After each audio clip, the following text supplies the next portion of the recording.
Hey, y'all, what's up? Welcome to the latest and greatest episode of the Black People Parenting Podcast. It is me, Dion Glad Dad. And of course, once per month, if we don't do nothing else around these parts, we are going to have an episode with Dr. Bambi Gaddis that pertains to health, that pertains to wellness, and my role as a faith consultant with HVTN. So we got another one of those episodes today. We're a little bit earlier than normal, but it's all good. We got some good people on the show, and we have a really, really, really good topic that is going to focus on the HIV and AIDS epidemic and other STDs, STIs, as some people might call it, amongst Black women. Right. I think that's a very important topic. So we're going to talk about that today. And I think it's time that we have that conversation because, of course, Black women are affected infected, I should say, with HIV and AIDS at a what I believe is a much higher rate. I'll let our guests and Dr. G, the experts, dive into that a little bit more. But I want to start off by introducing none other than Keisha Edwards. Keisha is the director of marketing and PR for an organization called MASS, Minority AIDS. What's the S, Keisha? I'm sorry. Services. Support Services. Thank you so much. Minority AIDS Support Services Incorporated. They are based out of the 757 VA. What up? And we are just going to have a conversation about HIV and AIDS. I thought it was important to have Keisha. I've been hearing a lot of things in passing and reading. And Dr. G, you had sent me an article about the testing that was being done, I believe, on the young women in Africa. Is that correct? Yes. About a month ago. Yeah. And then I was listening to NPR and I heard Dr. Fauci on NPR talking about his role in the HIV and AIDS epidemic and where we were now. And I just thought that it was important that we start having the conversation. So Keish, let's kind of dive right into it and let's just really start the conversation. Tell us about what MASS is and what the mission of Minority AIDS Support Services Incorporated is. Okay, showtime. Yeah, tell them, Keish.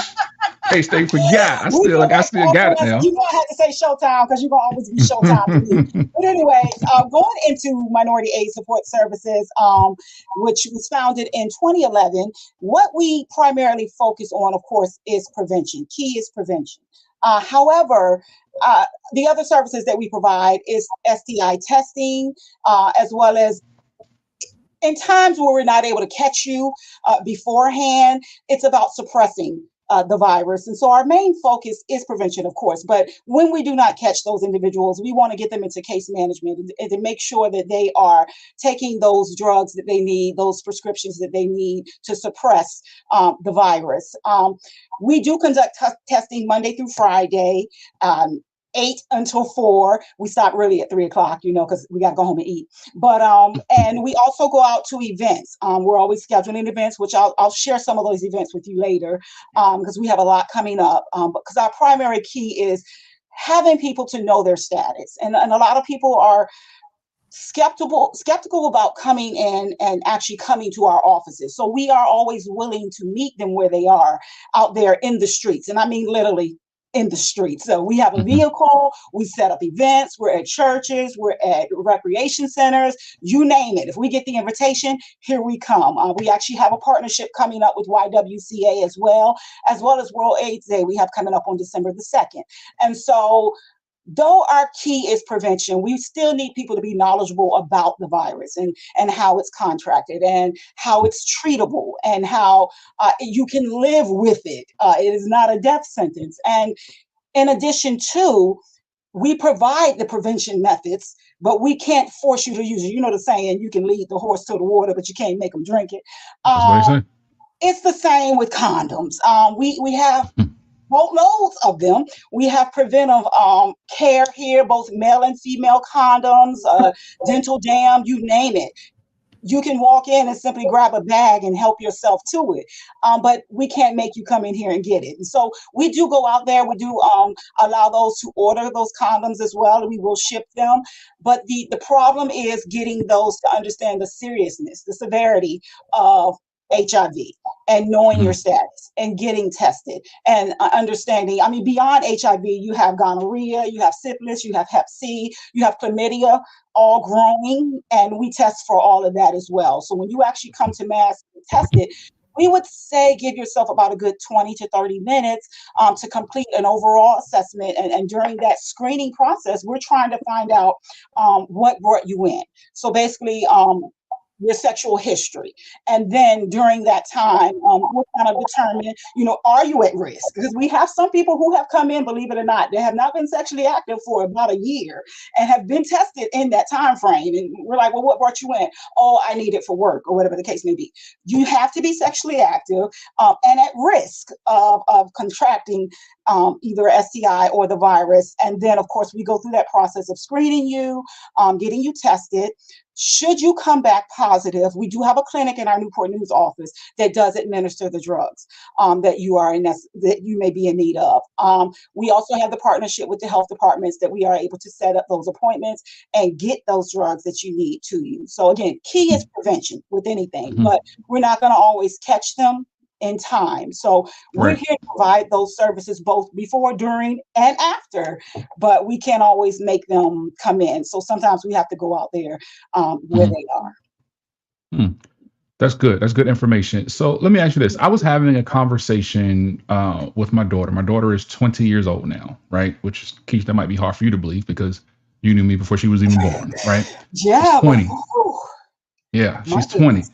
So as she was preparing for her junior year of college, one of the things that I asked her before she went back, I wanted to know what's the feel about HIV and AIDS amongst like young folks, particularly young girls. Mhm. And I asked her, I said, well, do people in your age group still talk about HIV and AIDS? Like, is this still a thing, right? Because growing up in the 80s and 90s, we had the Magic Johnson incident. We had what's my man named Rock Hudson and what's my man name to play the piano, Dr. G? Elton John. No, not Oh, no, Elton no. John. You. Liberace, That's Liberace. it. That's it. We came up with all that, right? But now it's like, what you say? Your age is showing.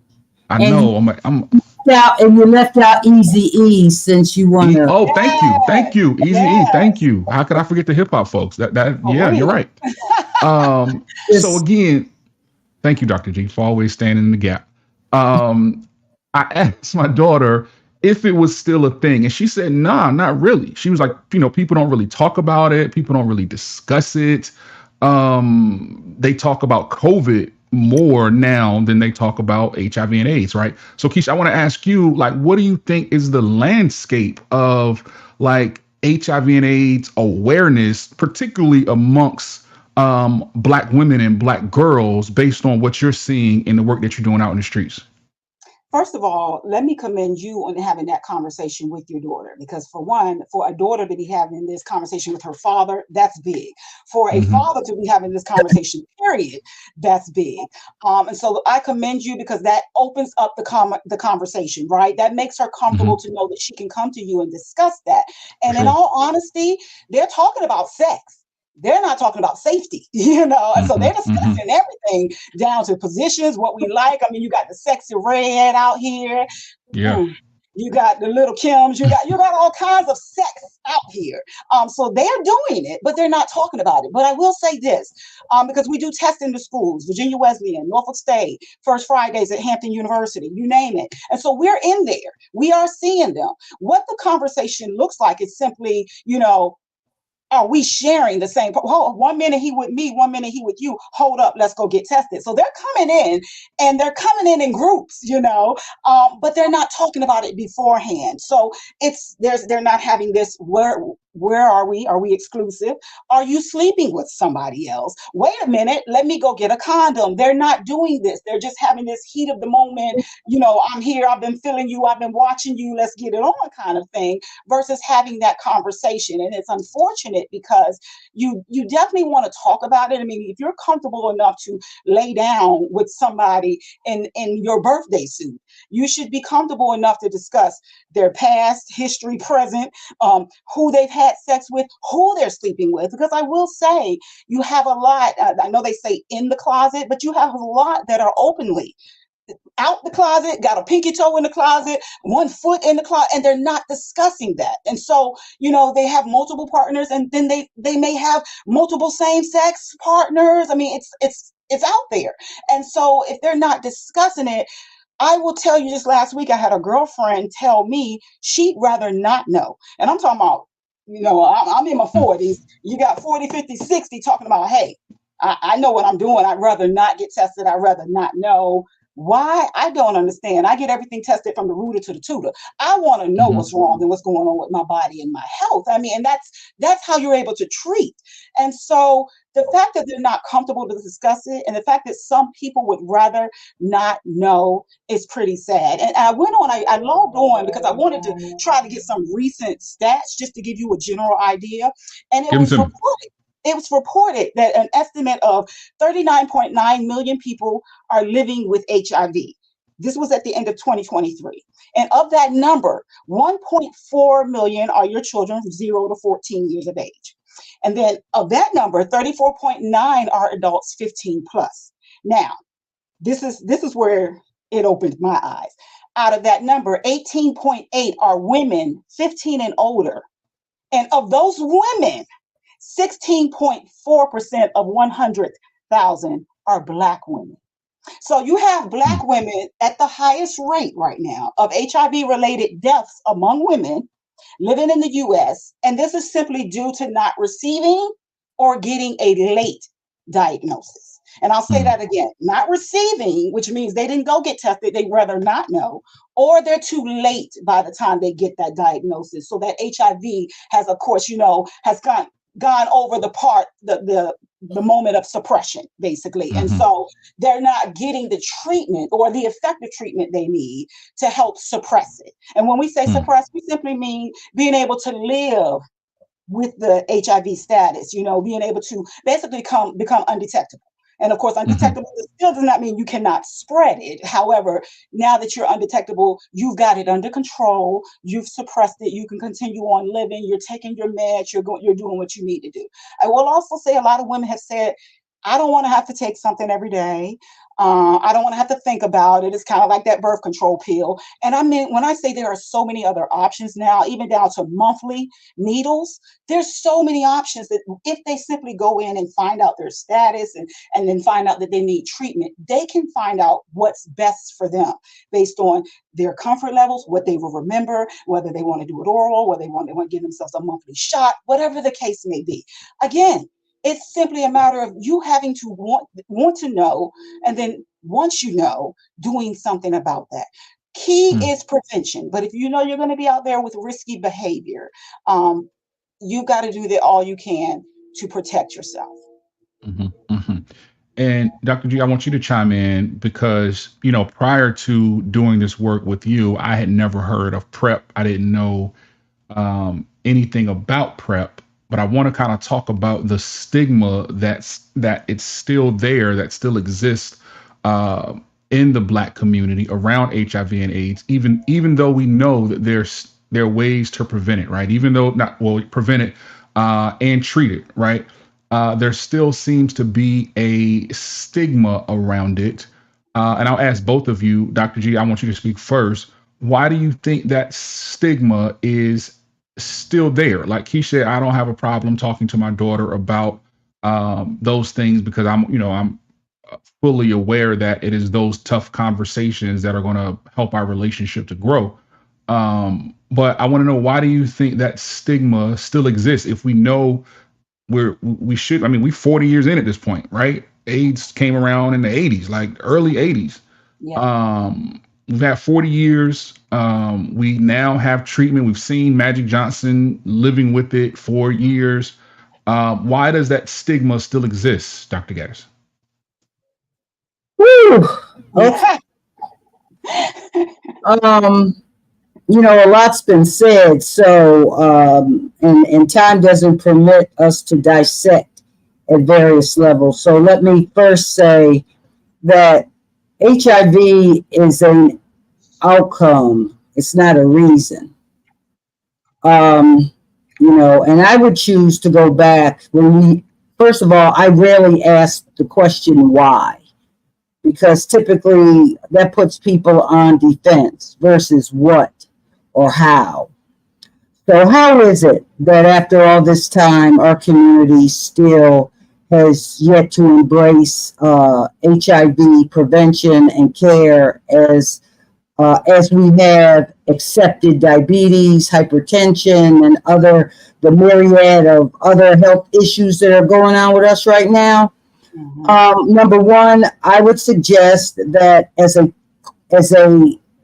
country, as well as a community, we're reflections of a community.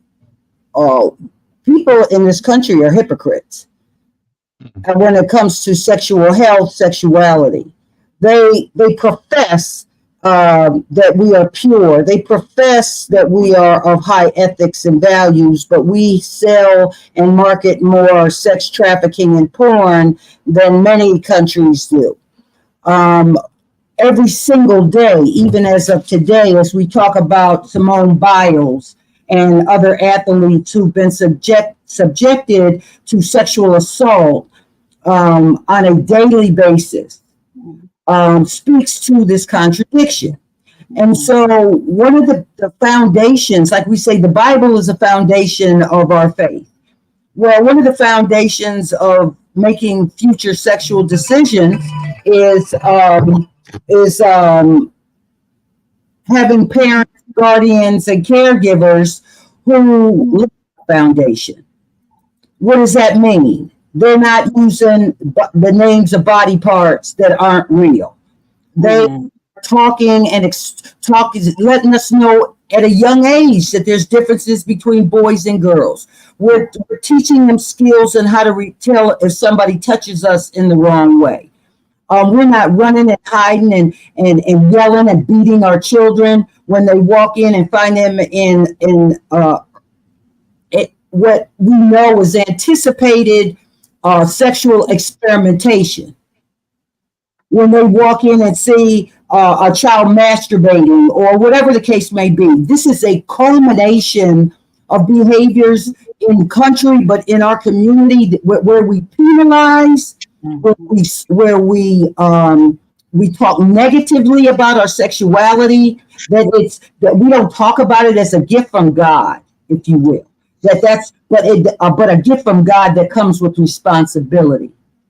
So in short, we have decades and decades of Black folks who think sex is dirty, as it's been noted, even though we're doing it. We treat boys different than girls. We tell them things we won't tell girls. Long story short, until we confront that. Yes. Until we confront our inability or refusal to use religion and God as the reasons why we're keeping our children ignorant about their sexuality, we're going to continue to have people walk in our organizations like MASS who are totally illiterate. We think just because they're chronologically a certain age, and with that comes emotional intelligence and physiological intelligence. I have found college students to be some of the most misinformed and uninformed people, which is why they're seeing them in their clinics. When they present in a group, because you got to come with a group because you're afraid to go in by yourself. The problem she sees, I'm certain of it, is what happens when five sorority sisters, thinking it's a joke for a National Testing Day, walk in and get tested, and one of the five tests positive. My God. The skill for MASS is how do they triage that young woman, get her out of that building without every single one of her sisters asking her, how was your test? And what did you get? When her results said, we need you to come back and meet with one of our linkage to care coordinators because your test is positive. So the question is not simple when you ask people like me, people like our consultant, expert, why is it we have to go back so far. So what she said that's so critical is that we have to do a better job of who we want to waste our breath and our time with. And I'm just saying, if I'm looking for the pastor, the politician, the leader, whoever, whatever title they have, the corporate business owner, who will at least admit that this is a problem. They've read something. Child. They have a question about something. And Yeah. I tell you in closure to your question, I went to get a Brazilian the other day. I'm telling My my God, I'm TMI. closing my ears right now. So I'm talking to this white woman. If you look, that's the other part, looking at people and thinking you can recognize what their status in life is. She looked nothing like the owner. She didn't present like the owner.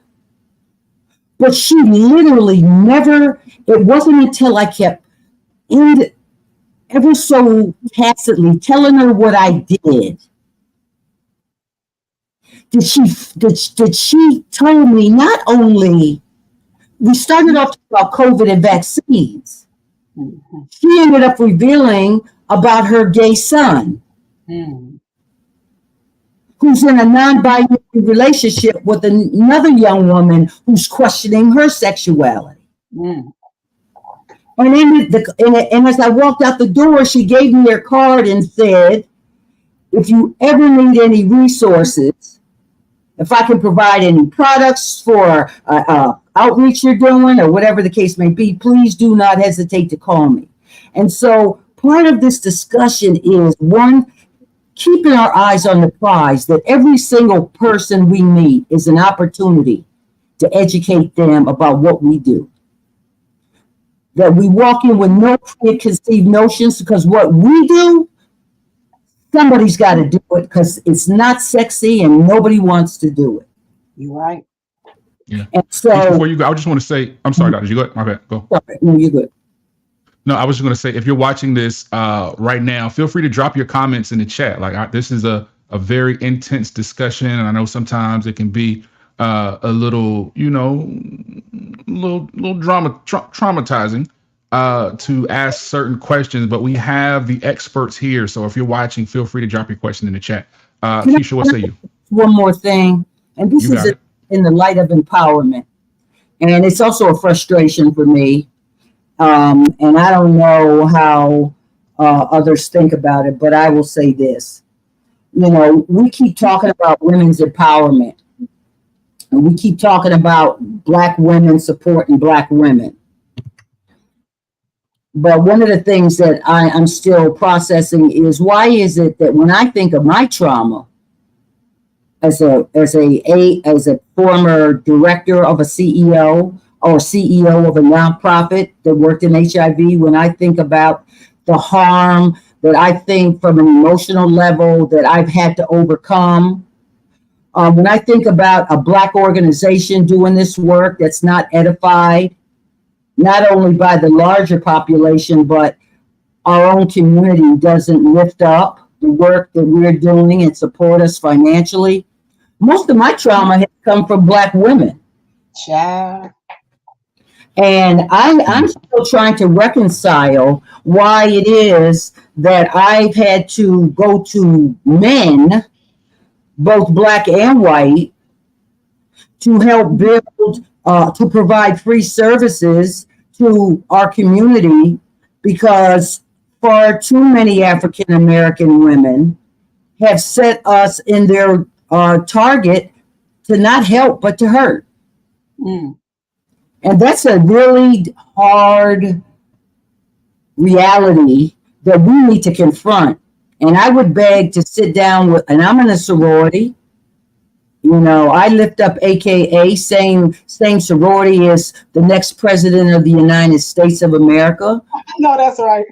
Okay, but we women, when we talk about empowering Black women, the first thing we got to do is take it upon ourselves to start accepting reality that we're having sex with men who may have sex with men and who may have sex with women, and start talking to each other and stop competing with one another or just hating each other just because the sake of hating them, and get in a mobilization effort to try to do something about the Black women that Miss Edwards has just reflected upon in her statistics. We have to start with us. And how do we start with the community at large? How do we start with the politicians? How do we start with these people who we want to point at and blame when we as Black women won't even have the conversation with one another? Okay. Keish, you want to add something to that?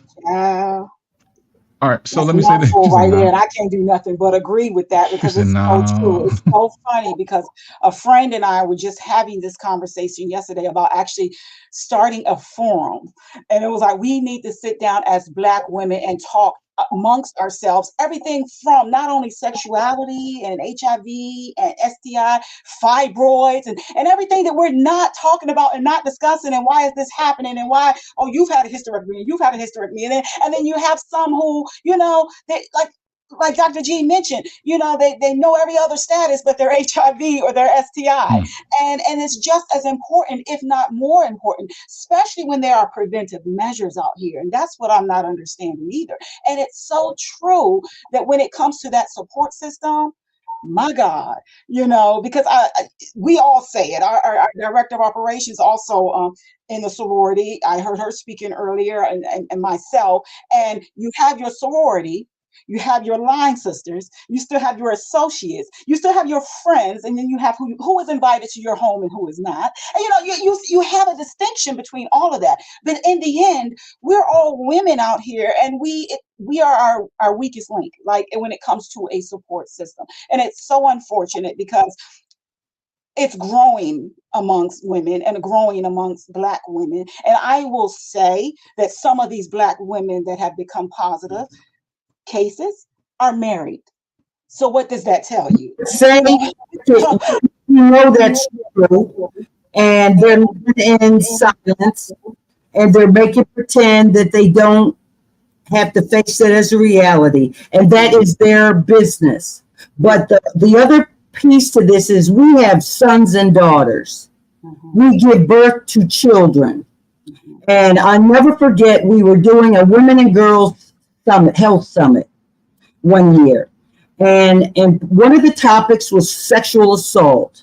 And in recruiting women to bring their daughters to this seminar on health, not just health in general, I was totally amazed by the number of older women who had been sexually assaulted in college and in other spaces, who never said a word, who've been walking around this with that trauma all these years, who have given birth to daughters who because they've never spoken it or shared it with their daughter, parent and watch over their daughters and sons in ways that are impacted by that assault that they never talked about.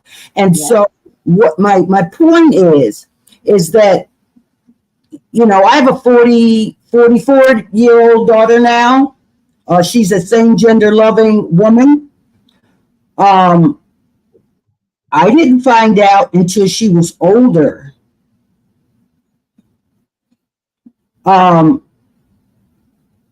And like any parent, you would question your ability. You ask yourself, was I not askable? Why did they not tell me? Well, the reality is that people tell us, they reveal when they're good and ready, not when we're good and ready. But what we want to strive for is to be the person that no matter when they decide, that they know that we will not hurt or harm. And so talking about these things with our children early on, as we talked about earlier, lays the foundation. We always want to go get sneakers. Go get them a book.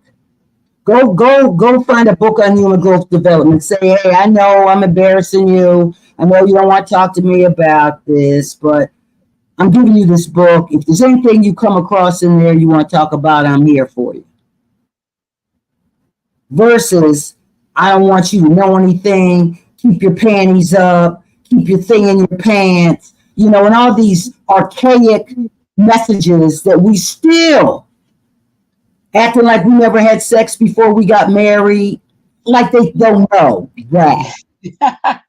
Come on. Honey. And if I could be completely transparent on that, I will say I was fortunate with my mother.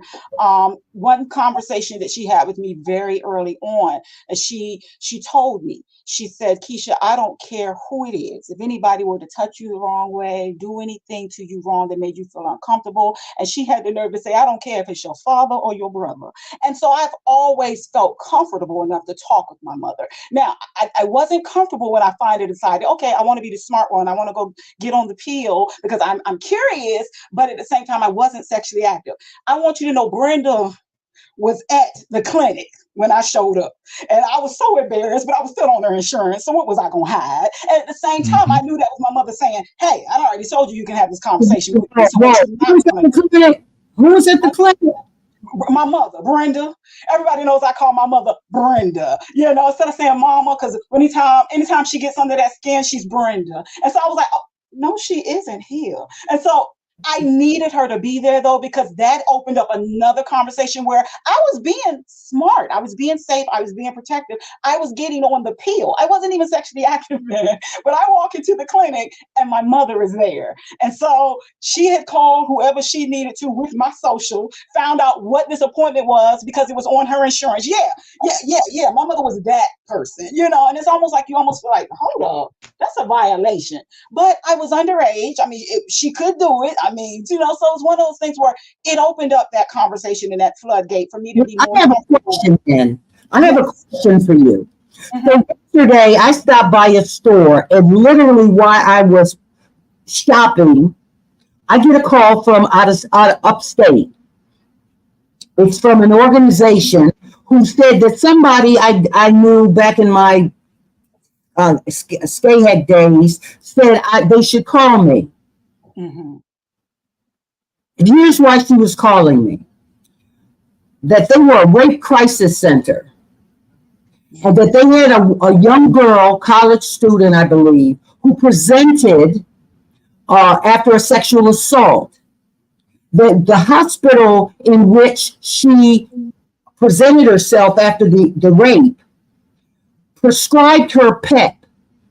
And for those who don't know what that is, it's post-exposure prophylaxis, which is what nurses or doctors or people who believe they think they could have been exposed, and it's a regimen where you take it within right after 72 hours into the event, right? Well, when she found out it was $4,000 for the script, and she is on her parents' insurance, she elected not to submit the prescription out of fear that her parents would see it on their insurance. And so my question to you is, in that case, what would your organization do? So in that case, that would require, because we are confident. The confidentiality I love here. We've had parents come in with their children, and we had to let them know we cannot have this discussion with you. You are free to sit in this lobby while we screen your daughter or your son, but you cannot come back here. Whatever they choose to share is what they choose to share. So in a moment like that, if we didn't get the phone call and she just happened to show up and said, is there a way that we can go about that this does not show up? Because the service that we provide is free and confidential, we can escape that part. Now, we will ask them, do they have insurance? Because we do encourage our clients who come in to have it, because eventually they will need that, for the sake of funding. But the good thing is, if she didn't bring her mother in with her, there's no way her mother would know without her telling. The sad thing is that tells me right there's no lines of communication open, because she's not at fault for what happened to her, but I'm sure she's blaming herself and probably feels like her mother may blame her or may find her at fault. Who knows? And the fact that there's no comfort level there. Like, I was comfortable to an extent with my mother, but when I saw her in the clinic, as much as I wanted to turn around, she knew why I was there. So I stayed and I went on and I went through the appointment, but then we had that conversation afterwards when I left about why I came, what I was considering, and why I wanted to do that. So I was fortunate, but it almost sounds like she does not have that dynamic, and it's sad because it's not even her fault.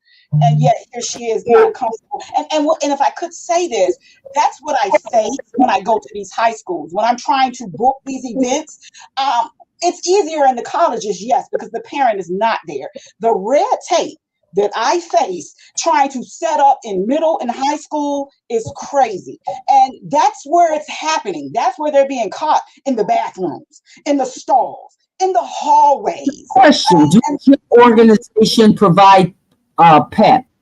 If someone presents you with a script for PEP, can they get that from your organization? So it won't be a script. They will have to go through that process of testing with us, because we're not going to go through that third party. We need to know exactly what is taking place. They've got to be screened. We're going to need their ID. We've got to go through that process in order for us. I'm not sure you're understanding my question. Okay. So PEP is an emergency application, as you know, right? PEP and PrEP. Yes, we provide both. So knowing that they were just assault, I'm avoiding saying she because it could be he, right? Correct. So they just were assaulted the night before. So even if you test them, they're not going to come up positive. Right.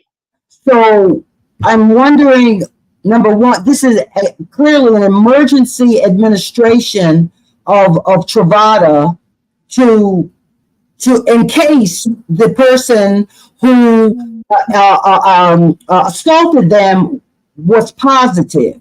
Right. So the term I'm looking for is prophylactic measure, right? Yes. If I walk in, and I'm asking for a reason because I think that's part of the barriers and the problem we're having with AIDS service organizations. They'll offer testing. Mm-hmm. They're being pushed by health departments and et cetera to enroll people who are candidates for for pre-exposure prophylaxis, right? Correct. To get on the 1 pill a day, and I'm not talking to you, I'm talking to the people who may be listening today, right? Yeah. The gap I'm finding is that in a crisis, when people need post-exposure prophylaxis in order to prevent acquisition of HIV, given the perpetrator's potential infection rate for HIV, right? If that's the case. Mm-hmm. Organizations are not offering that. Mm-hmm. They offer PrEP, teleprep, but they won't access them to emergency PEP. And so I'm wondering, does MASS provide that? Or if you don't, do you have any relationships with your hospitals where instead of writing these folks a script and thinking that they have the money to get this, I'm trying to imagine 72 hours, I can't get this script filled, and the person that's sexually assaulted me potentially has HIV, and there's not a damn thing I can do about it.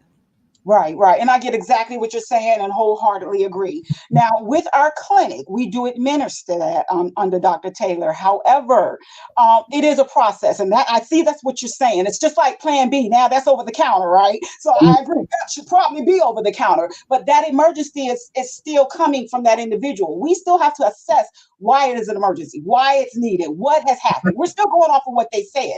It's kind of like our comprehensive harm reduction program, where we just administer that. We're out there in these streets actually providing these clean needles now and these tourniquets and these alcohol swabs, because why? We can't stop them from using, but we can prevent them from using that same needle off the ground. You know what I'm saying? So it's the same thing. We're going to have them come. They got to fill out the paperwork. They're just not going to come up and get a tourniquet and get a needle and get whatever they want because they look the part, and some of them do, but we have to find out what has brought them there. And then there's steps they got to follow, because our overall our goal at mass is to make sure that they're living their best life and they're living independently. Even those that we get in our Charlie program coming straight out of jail, that's where we come with the transitional housing and trying to get them what they need. So we don't want to hinder, nor do we want to add on to the problem, but we got to find out what brought them in. So yes, we are able to administer that, but what people intake. You still have to do the intake. You still have to do the intake.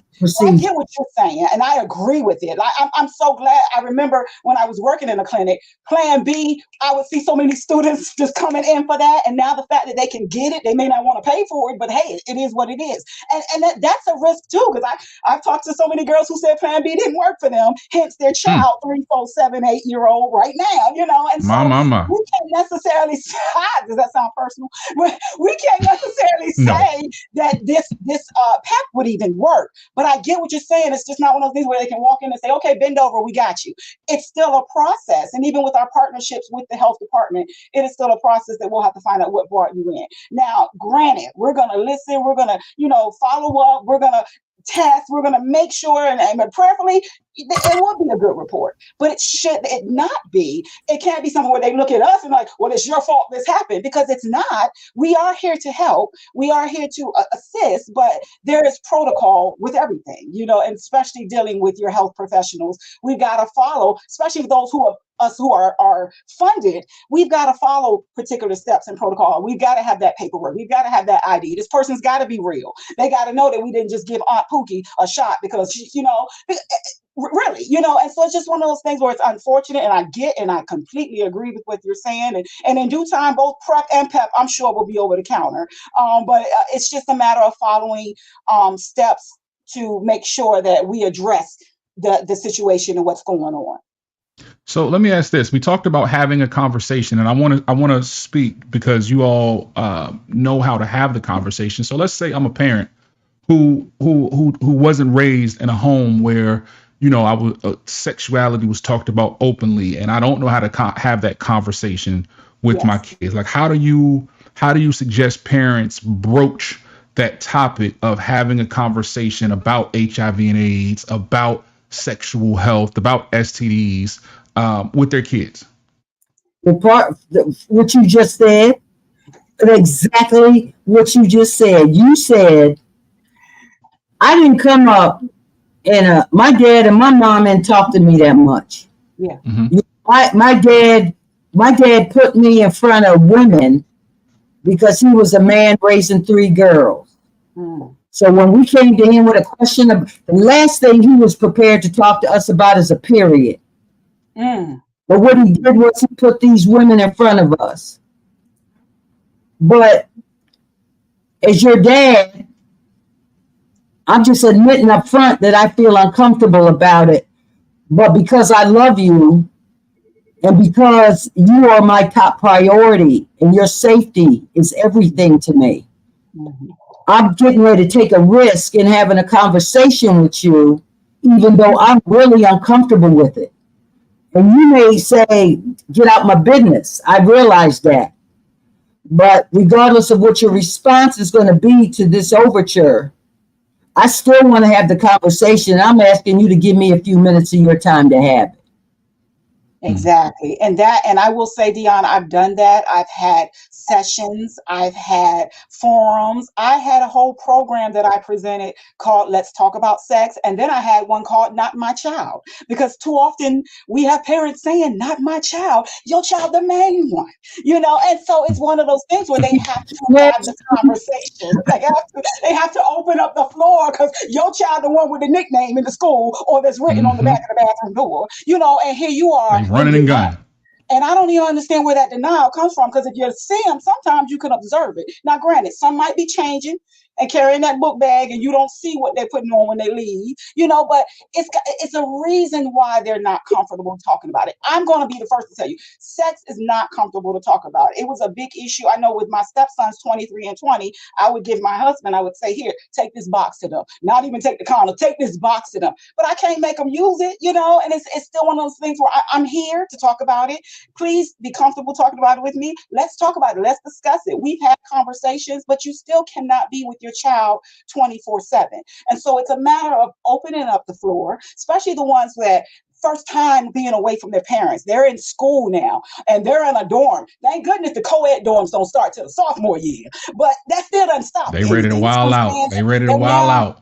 Yes, what crazy. And they're in the dorms and they're sharing everything from food to men to women, and they've never had this conversation, or they don't know what this is and what this looks like. All they know is it's interesting, it's fun, it's provocative, and it feels good, and they don't realize what comes with it. And so that's why it's important to open it up.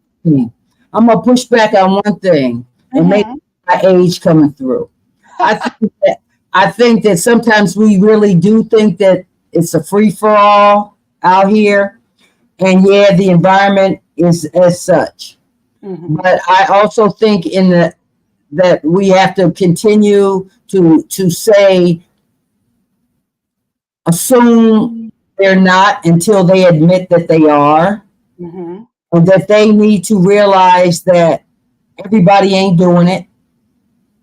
I know, everybody ain't doing it. I mean, everybody ain't doing it. All right. People push. Some people do take actions and make decisions about their intimate lives because they feel pressure and feel weak if they don't. Even the men, like all these guys, they think that all the guys are getting something they're not getting, and they feel compelled. The other piece we're not talking about, Mr. Chavis, is that I have been appalled by the number of Black men who teach their sons, who literally teach their sons not to be monogamous, not to practice just getting with one person, but that's not manly unless they have multiple women. But in doing that, they also don't take the opportunity to talk to them about what they should do to protect themselves. Exactly. So heck with HIV, I want to know what you're going to do with them baby mamas. Because these sisters ain't using birth control, or they're on a method that failed. Are you asking these sisters the right questions? Show me you on birth control, show me evidence of it. And guess what? You should be using a condom. I don't care what the sister says to you. Yeah. I don't care what she looks like. And that's one of the things that I'm going to tell you, I just uplift my husband, because we're different. Our ages are different. to my side, when I met my husband, he was 29. I was 30 something. And the one question I asked him is, how is it you a Black man? Shut up, Dion. Look, he came after me. Let's just get. I know that's right, honey. And if you have that hat on, I understand why, baby. Yes, honey. For me, now that we've got that through, because I ain't desperate. Let me be clear. I know that's right. Anyway, so he got me all off track. One of the things I asked him, I said, how is it you're 29 years old, a Black man with no children and no baby mama drama? And he said to me that, one, I had no intentions of having unplanned children. Number two, quite frankly, I'm not sure I want any. And then thirdly, I am a condomologist. He said, I don't care what they look like, what they were bringing to the table, whatever. If they weren't willing to have, allow me to use the condom, then I ain't want nothing. And that, to me, was the strongest statement of male masculinity and power and control. So when I see these celebrities, I won't say their name, but if anybody listens to the interview with Cam, what's his name? Cam, Newton. Who? Newton. Yes, Cam Newton and Dr. Well, you just said his name. I don't care. he was on YouTube, and Dr. Cheyenne, I want to say Edwards. I'll have to look it up. But the long story is, where did we get to a place where a man having 8 children, these who believe that their masculinity in creating children, that they leave with a woman and intermittently engage their kids, is the way for us to go. We talk about HIV prevention. We don't even talk about all the unplanned pregnancies and the children that we leave behind, who then deal with emotional and mental trauma, who then think and act that out and end up in our offices. Mm-hmm. Mm-hmm. Well, to answer your question, I think that, we have to come to grips with that. We live in a world that it's based on patriarchy, right? And in that type of world, men have always been taught that right, wrong, or indifferent. That has always been what we have been taught. And there are men now on Beyonce's internet that will tell you that a man is not a man if he doesn't have 3, 4, 5, 6 women, right? So I don't think that's not anything new that you're saying, Dr. G. I think the question should be, why at this point are we not informed enough about the risks that come with that type of behavior, that we aren't preparing our children for this world where they can die from having sex. Like, again, HIV and AIDS been around for 40 years. And I think it's important for men to start having conversations with their sons, right, about how you handle women, right? I was talking to a friend the other day, and we were talking about how now at 4, 5, 6 years old, you have to start talking to your sons about consent, because consent looks different now than it did 20 years ago, right? That's just, the world is changing. What is that? No means no. No. I'm not talking about that. I'm talking about the men who will, you have some men now, or some young men who, remember back in the day, Dr. G, a guy would say, well, can I get a hug? Or where my hug at? And he would kind of, and it wasn't necessarily spoken, but if you look at that now, that behavior now, it just looks a little different, right? Yeah. Like society's view on things like rape. If you look at, like, remember Revenge of the Nerds? Like, remember in Revenge of the Nerds when the guy put the mask on, he went into the bounce house, he was pretending that he was somebody that he wasn't. In the 80s, that was acceptable. You can't do that now. Like, you can't put that in a movie or a TV show now, because that's rape, right? We just looked at it. We looked at it differently. So now we just have to raise our boys with a different viewpoint. Like, you have to know, again, yes, no means no. Absolutely. No questions asked. But also there are other things that are no without saying no, right? There are other signs and signals or other things that you shouldn't be doing that as a man, you're going to have to know. You're going to have to learn, because you don't want to put yourself in a compromising position that's going to cause you to lose your freedom. That's going to cause you to lose your life. And those are the types of lessons that we have to start having now that we weren't having 20, 30 years ago. It's literally stated from a man's view what I was saying. That it's like I said, that women have to re-examine our relationships with women and how we treat women, our friends, Black women, how we treat one another. Black men have to embrace exactly what you said, until Black men speak to their sons and their nephews and their grandsons in a way that's loving, but also being clear about consequences as they stand in these days and times. We are never going to get to that space. I cannot say enough about all of the young Black men who have been traumatized, who've been sexually assaulted. We're always talking about Black women or women. Mm-hmm.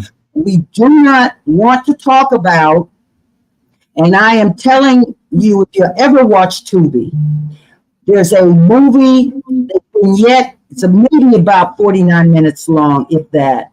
It's called ATL Atlanta 10. I watched it the other day and it totally transformed my reality about what happens when a grown man is assaulted against his will. Sexually assaulted, you mean? I'm talking sexually assaulted in broad daylight against his will during a point when he was having a medical crisis. Okay, and so let's not just talk about it from a binary perspective. This is it's cross-binary. It's men and it's women. But also I'll say we live in a generation where we live in a world where at one point it was okay for a younger man, let's say under 18, to be sexually involved with, and I won't say okay, I'll say it was acceptable. It was accepted with a woman who's in her 20s or 30s. Remember the movie Juice when Q was dating the girl from In Vogue, Cindy. She was 25 something, 26 something. He was 17. Remember High Five, the group High Five has a song where they talk about dating a woman that's over 18. So again, those things have been prevalent in our society for a very long time. And now it's just that what's different now, though, there's more women out here than men. You have almost a 20-to-1 ratio. You have almost 20 women to every man. So what does that mean? That means that boys and men are even more vulnerable than they ever were. The propensity for a young black man to be approached by a 40-year-old woman. Look at. I mean, it's all around us. But look, like Dr. G. But look at how we raise our boys. Like we've raised our boys at 3, 4, 5. Oh, he's gonna be a lady killer. Oh, he got all of the girls. Like that is how we have done over time. I'm not condoning that. I'm saying that needs to change. I want to be clear that I'm saying that needs to change. We sexualize our kids from a very young age, and we start having this conversation about, oh, looking, or this is my boyfriend, and look, you 35 and a little boy 4 years old, and you know what I'm saying? Like we do that, and we have those conversations in jest. Like a lot of times it's in jest, and you're playing, and you know what I mean. But what you don't understand is that you are sexualizing these kids at a very early age. And if I could also go ahead. No, you go ahead.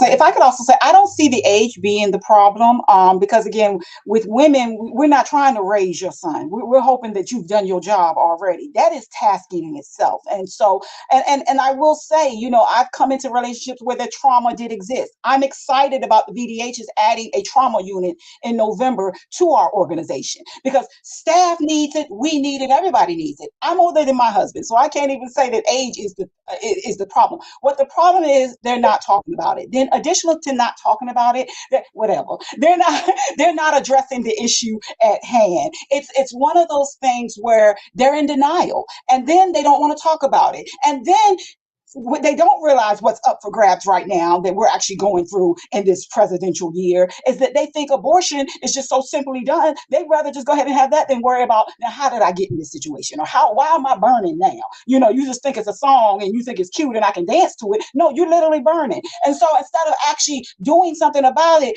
I have people that I know have had multiple abortions. And now they don't even know that that's up for grabs now. That may not be an option. And they're not even thinking about. So the fact that we're not having the conversation as to preventive care is key to even prevent, like, put us out of business. Okay, then put us out. I don't see that happening because of the simple fact you don't want to talk about it. You don't want to address it. You don't want to protect yourself. You don't think it can happen to you. That's a big one. I didn't think it could happen to me. I saw it, but I didn't think it could happen. I don't know about Virginia, but in South Carolina, they have a 6-week abortion ban. Ooh. That means if the woman doesn't know she's pregnant by 6 weeks and she attempts to terminate that pregnancy, she and or her physician will suffer the consequences. That law, it talks about the father. And so you want to talk, Dion, about what fathers need to be talking to their sons about? They need to pull that law. It's on the website. And there's a whole section that discusses the father of one, he will pay 50% of all of her bills. that Medicaid is no longer going, Medicaid rather, is no longer forking over this whole bill. He gonna pay 50 once his name goes in the birth certificate. He is declared father and he will pay for the hospital bills. He will be expected to pay, and this is retrospective. He will pay for medical care for the infant. He will pay. She will not be able to bill it all to Medicaid. And so when we start talking from a financial perspective, and a kid costs $207,000 at the minimum in a lifetime to raise, right? Oh, son, this is what you signing up for. Yes. And don't come to me. Don't come to me. Bail you out and cover your hospital costs because, can't do it. Mm-mm. So this is both the emotional, and we're not even going to talk about the devastation. So this is not a male bashing session. Clearly, we women are just as responsible for protecting ourselves to have a method that works.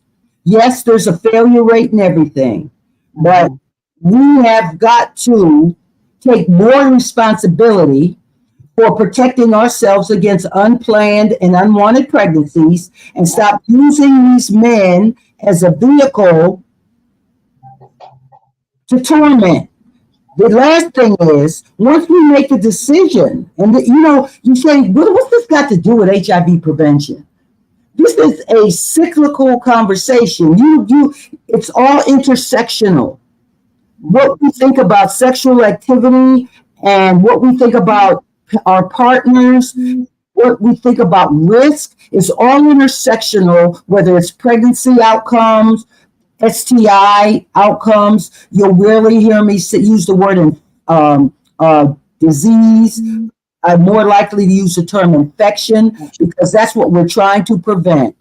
Unnecessary transmission of infections, whatever they're called, from one person to another. And that comes back to what I believe is the cornerstone of all this stuff.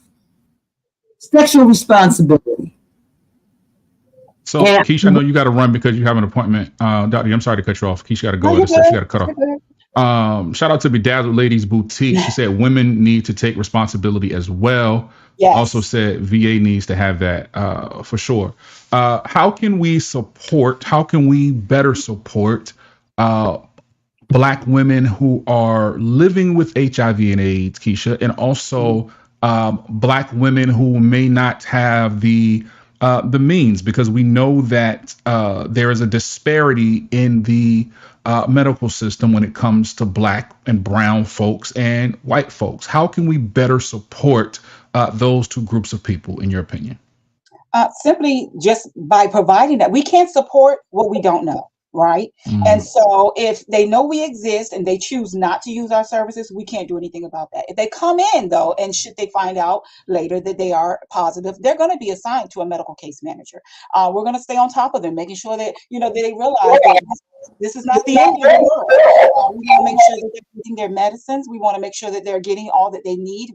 We're helping them with dressing for success, job placement, transitional housing. I mean, we're doing so much for them. I mean, we have over 1,000 cases. And so, that's spread amongst our 4 offices. And so they're out there. But again, we do not know. We go out there, we go in the community, we go in the streets. Like I said, they can come to our window. We have a drive-up window like a bank. It was a bank at one time. Like we're out there. We just cannot make them drink the water. You see what I'm saying? So once they come in and get tested and we know what is going on and they now they're like, what next? I'm positive. What next?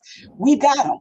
We have them from that point on, but we have to know that they need that. And they have to know that we're a resource. And if you don't know about Minority AIDS Support Services, you can find us online at minorityaidssupport.org, or you can also give us a call. Our main numbers, we have 4 offices, but our main numbers for Newport News is 757-247-1879. And then for our Norfolk office, it's 757-644-3595. And it's just a matter of reaching out. I know it's the whole confidentiality thing. Some people don't even want to be seen walking into our building because the whole stigma of AIDS, because that name that's in our title, people automatically say, I ain't got it. And they sometimes they walk past our vendor when we're set up at a booth for information. They'll walk past, they're like, oh, AIDS. Oh, I ain't got it. They be the main ones. And so they're the ones who actually need to come and talk to us and have this conversation and be comfortable enough to, if you're sexually active every 6 months to a year, come get tested. Know your status. That's it. We can't do it for you. I mean, it's like giving the baby the spoon and feeding them. We can't do it for you. You have to want to know that. And just as important as a COVID test, knowing preventing a cold, getting sleep, eating and drinking water. That is part of it. That's just part of knowing your health and taking care of your body enough to know your status. And I'll say this, in the famous words of Furious Styles from Boys in the Hood, a birth control pill ain't gonna stop your private parts from falling off. And that's the edited version. And Dr. G, do you have something to say to take us out? Dr. G, you were talking about having a Brazilian earlier, so don't make that face. Please don't do that. Give us some closing words, ma'am, and get us out of here, please. Yeah, I'll be clear, I wasn't offended, but I'm going to end like I end how I've been ending these for the last several months. If we care about healthcare access, then we better be voting this season. I wanted to people into office that understand what it means to be able to walk into places like Mass and get healthcare protection. We focusing on abortion rights, but that's just one element of total access. And when you have folks that get up every day and go to work and still don't have health care coverage, we better make sure we're putting people in these spaces. So if you don't know who to vote for, then do your homework and ask somebody, because we're responsible for whatever happens in November. When we wake up on, November, whatever it is. 5th usually. 5th is the voting. 6th is when we wake up and see what happens. Go in the fetal position, because if you voted, if you did not vote what's best for the country, if you did not vote with your children, grandchildren, and great-grandchildren in mind, then we deserve whatever we get. Yeah, and I wanted to tap into the political conversation, but next month we'll have one of the caseworkers from Mass on with us. So we will continue this conversation. We'll have a part 2 next month. Date still to be determined, but that will be posted everywhere. Be sure that you like, share, and subscribe. The Black People Parenting Podcast. Find us on all podcast platforms. Keisha, you got anything before we get out of here? Anything you want to say? Keisha. I'm sorry. I will. They loud in the lobby because we off, so they cutting up. But I will say this: we have some events coming up, and I'll elaborate more in September with Tam when she comes in to speak about our medical case management. But I'm super excited about a women's empowerment event that we have coming up November 15th. We partnered with Norfolk alumni. Delta Sigma Theta, and we're going to be at the YWCA, and it's going to be a purse drive, and it's going to be about building women up. It's going to be purses. We're going to stuff the purse, and when I say stuff the purse, with sanitary products, toiletries, there's underwear donations, bra donations. Victoria's Secret told me no 4 years straight, and now baby, they gave me about 5,000 draws, so I got to give it home. But in any event, and that's what, don't take a no for that. You keep fighting for them answers. Those yeses will come eventually. And so we're going to stuff these purses and give these women what they need, help to empower them. And then while we're there, we're going to have that conversation. And so they were like, well, will you speak? I sure can. Will you have information and pamphlets? I sure will. And so again, we'll be there.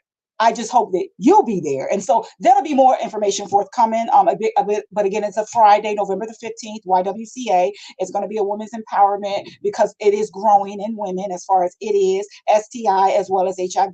And so we're just trying to make sure that you're protecting yourself, you're knowledgeable, and you're comfortable having that conversation with your partner. I'm trying to get from the boutique. Right. Oh, these earrings came from that boutique too. She's fabulous, I will tell you. Is that online, or what is that? Now you would have to, because you're not local, right? You're in South Carolina. South Carolina, one of them Carolinas. And so I'm gonna make sure you get that information because that's my god sister anyways. But she's fabulous. She has a boutique, and she's also one of the ones who will be donating sanitary products. It's part of BOPP, which is her own organization, nonprofit, where they do back to school drives and all of that. And so she's gonna be one of my sponsors that's gonna help fill these bags and donate these bags. So you definitely get that information because she keeps me fabulous. That's dope.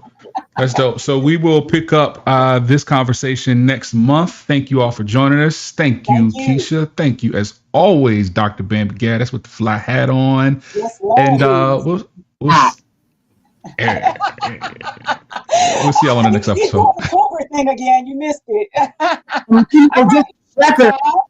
My dad and my sister went to Hampton. Just FYI. I'm a Tuskegee grad myself, but what can I say? Anyway, That's right. Mr.